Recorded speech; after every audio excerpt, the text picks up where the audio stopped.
Hi viewers, welcome to our channel. ప్రస్తుతం మనతో పాటు సీనియర్ జర్నలిస్ట్ దాము బాలా సార్ వారితో మాట్లాడు. నమస్కారం సార్.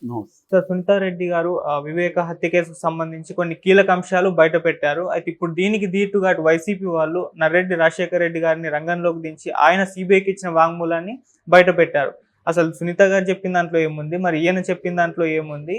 సో ఈ ఇష్యూ గురించి ఏం చెప్తారు? మరి అవినాష్ రెడ్డి బెయిల్ కూడా ఎంతవరకు వచ్చింది? వివేకానంద రెడ్డి హత్య కేసుకు సంబంధించిన 3 విషయాలను మనం చర్చించవచ్చు. ఒకటేమో సునీతారెడ్డి అలుపెరగకుండా అవినాష్ రెడ్డి ఈ హత్య చేయించడాన్ని ప్రజల్ని నమ్మించడానికి రకరకాల ప్రయత్నాలు చేస్తుంది. పవర్ పాయింట్ ప్రజెంటేషన్స్ ఇవన్నీ. ఎందుకంటే ఎన్నికలు ఉన్నాయి కాబట్టి ఆమె ప్రజాక్షేత్రంలోనే తేల్చుకోవాలనుకున్నది. తన తండ్రికి జరిగిన అన్యాయాన్ని, తన తండ్రి హంతకులను ప్రజాక్షేత్రంలో శిక్షిస్తాను నేనని బయలుదేరింది. కోర్టుల్లో ఆమెకి న్యాయం జరగలేదని చెప్పి. సో అందుకని ఆమె చేస్తున్న ఇదేంటంటే ఈ హత్యను ఎవరు చేశారు, ఎవరు చేయించారు అన్న 2 విషయాల్ని బలంగా ఆమె పవర్ పాయింట్, ఆమె డాక్టరు, ఎడ్యుకేటెడ్ కాబట్టి పవర్ పాయింట్ దీంట్లో చెప్తుంది. ఏం చెప్పినా బేసిక్ కంటెంట్ అయితే ఆమె చెప్తున్నది కొత్త విషయం అయితే ఏం కాదు. మనం అనేక సార్లు మన ఛానల్లోనే ఒక 100 వీడియోలు చేస్తుంటాం. ఆ వెర్షన్లన్నీ ఆల్రెడీ వచ్చేసింది. ఆమె దగ్గర ఏమి సిబిఐ దగ్గర లేని కొత్త సమాచారం ఏమి లేదు. ఉంటే సిబిఐకి ఇచ్చేది కదా. ఆమె అనేక సార్లు కోర్టుకు వెళ్తుంది కదా. దాన్నే ఆమె ఆల్రెడీ సిబిఐ దగ్గర పనికిరాని గూగుల్ టేక్అవుట్ని కూడా ఆమె ఇప్పుడు సాక్ష్యంగా చూపిస్తుంది. ఆల్రెడీ మీడియాకి తెలుసు ఇదంతా కూడా. సో ఆమె నిన్నేం చెప్పిందంటే గూగుల్ టేక్అవుట్ ఒకటి చెప్పింది. అంటే తర్వాత ఈ హత్య చేసిన 4 ఎవరైతే ఉన్నారు, A1 Erra Gangi Reddy, A2 Sunil Yadav, A3 Umashankar Reddy, A4 Dastagiri.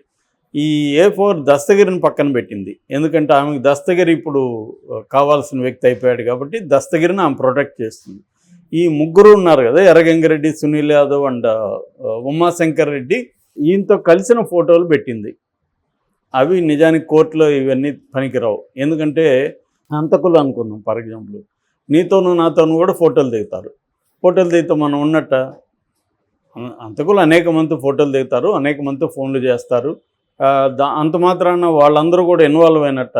So ఫోటోలు దిగినంత మాత్రాన నువ్వు రేపొద్దున వీళ్ళు కూడా వేరే వాళ్ళతో కూడా దిగారని వాళ్ళంతా కూడా రేపు కోర్టులో పెడతారు. వాళ్ళంతా దిగినట్ట.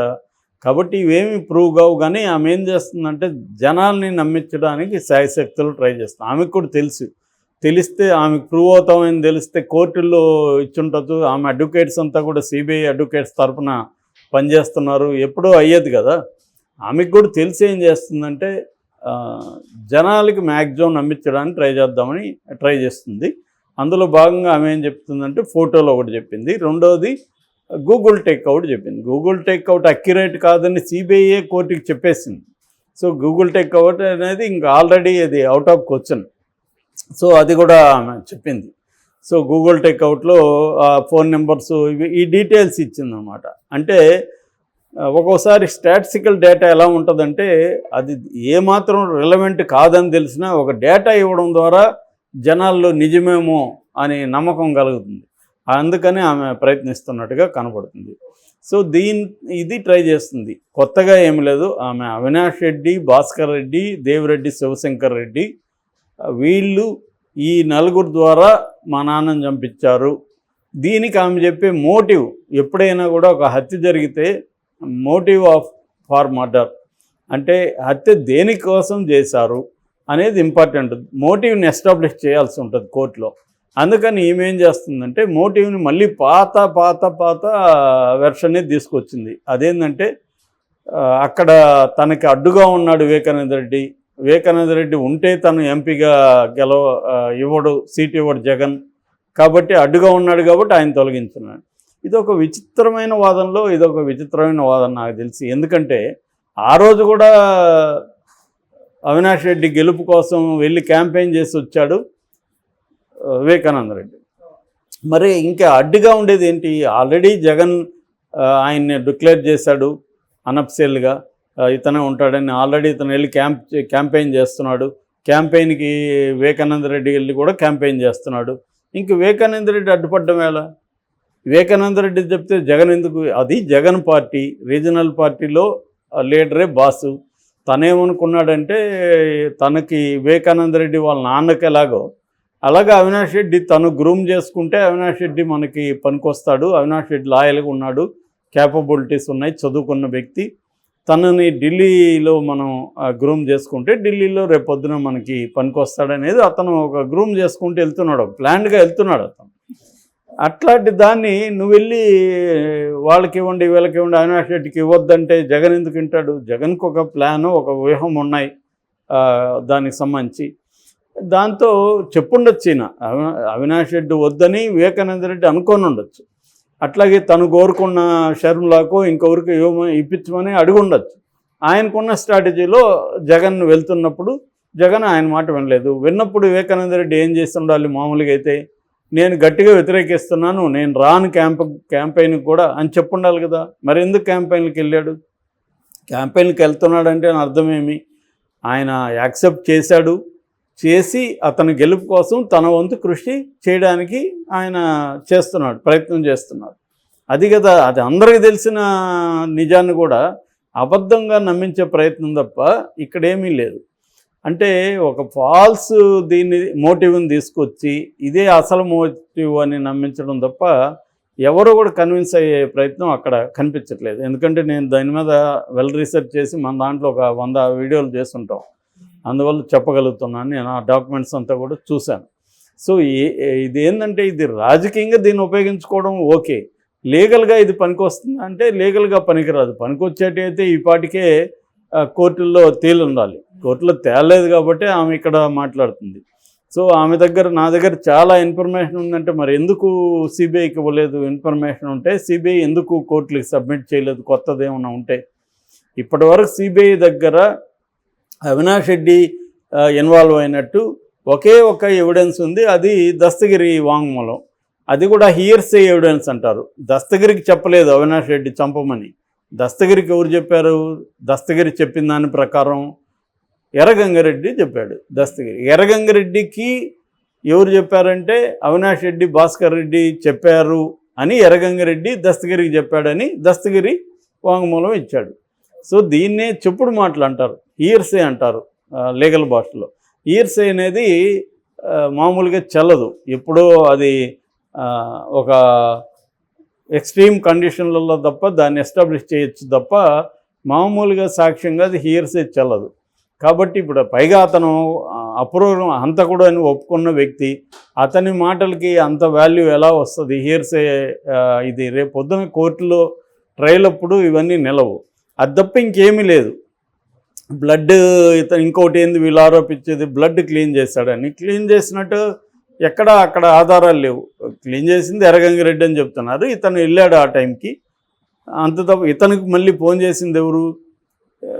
వీళ్ళ సునీత వాళ్ళ బావే శివప్రకాష్ రెడ్డి, వాళ్ళ సునీత వాళ్ళ హస్బెండ్ వాళ్ళ అన్న. ఆయన వివేకానంద రెడ్డి బావమరిది కూడా. ఆయన చేస్తేనే చెప్పింది, గుండె నొప్పి అని కూడా ఫస్ట్ ఆయనే చెప్పింది. సో ఇదంతా ఏంటంటే ఇప్పుడు కన్వీనియంట్గా మనకి ఎవరి మీద నేరం మోపాలో కన్వీనియంట్గా ఇన్ఫర్మేషన్ అంతా ఆ వ్యక్తి మీద పెట్టడం తప్ప ఏదీ లేదు. సరే, ఇది సునీత గొడవ. ఇక రెండవ గొడవ ఏంటంటే వైసీపీ వాళ్ళు దీని ఏం చేస్తున్నారు, సునీతను ఎదుర్కోవడం కోసం ముందు నుంచి కూడా ఇది సునీత నర్రెడ్డి రాజశేఖర రెడ్డి చంపించారు అని చెప్పడానికి వాళ్ళు ఒక నెరేటివ్ తీసుకొచ్చారు. ఆ నెరేటివ్ ఏంటంటే వివేకానంద రెడ్డి రెండవ ఆమెతో పెళ్ళయింది. సో షమీం అనే ఒక ముస్లిం ఆవిడతో పెళ్ళయింది. ఆ పెళ్లి కూడా ఈయన అక్బర్ అనే పేరు మార్చుకొని ముస్లింగా కన్వర్ట్ అయ్యి పెళ్లి చేసుకున్నాడు. ఆమెకు షహన్షా అని ఒక బాబు ఉన్నాడు. సో ఆ షహన్షాని తన వారసుడిగా తను రాజకీయాల్లోకి తీసుకురావాలంటున్నాడు, తనకు బాగా చదివించాలనుకుంటున్నాడు. ఇవన్నీ కూడా షమీం సిబిఐకి ఇచ్చిన వాంగ్మూలంలో ఉంది. అవన్నీ మనం చెప్పుకున్నాం, మన ఛానల్లో వీడియోలు ఉన్నాయి. సో ఈ షమీం కోసం ఆస్తి రానేయకుండా వీళ్ళు ఏం చేశారంటే సునీత, నర్రెడ్డి రాజశేఖర రెడ్డి, తర్వాత వాళ్ళమ్మ సౌభాగ్యమ్మ, వీళ్ళు కలిసి ఏం చేశారంటే ఇతనికి చెక్ పవర్ కూడా లేకుండా చేశారు. చెక్ పవర్ లేకపోవడం వల్ల ఇతను వాళ్ళకి డబ్బులు ఇవ్వలేని పరిస్థితి. అందుకని ఈయన పంచాయతీలో ఇంకోటి చేయాలని. సో దీంట్లో ఈయన తన ఆస్తి అంతా కూడా వీలునామా వాళ్ళకి రాశాడని. సో దాని పత్రాల కోసం సునీత, నర్రెడ్డి, రాజశేఖర రెడ్డి ఈ నలుగురిని పంపిస్తే ఈ నలుగురు వాళ్ళకున్న పర్సనల్ కక్ష వల్ల ఆయన్ని చంపేశారు. సో దీని వెనక సునీత, నర్రెడ్డి, రాజశేఖర రెడ్డి ఉన్నాడు అని చెప్పడానికి ఇప్పుడు కొత్తగా ఒకటి ఏం తీసుకొచ్చారంటే సునీత వాళ్ళ హస్బెండ్ రాజశేఖర రెడ్డి సిబిఐకి ఇచ్చిన వాంగ్మూలంలో ఆ రోజు చనిపోయే ముందు రోజు తను ప్రెజర్ చేశాడు, డబ్బుల విషయంలో డబ్బులు కావాలని వివేకానంద రెడ్డి మీద ప్రెజర్ చేశాడు అన్నది ఆయనే చెప్పినట్టుగా వాంగ్మూలాన్ని తీసుకొచ్చి చెప్తున్నారు. అంటే వీళ్ళు డబ్బుల కోసం, ఆస్తుల కోసం ఆయన మీద ప్రెజర్ తీసుకొచ్చారు.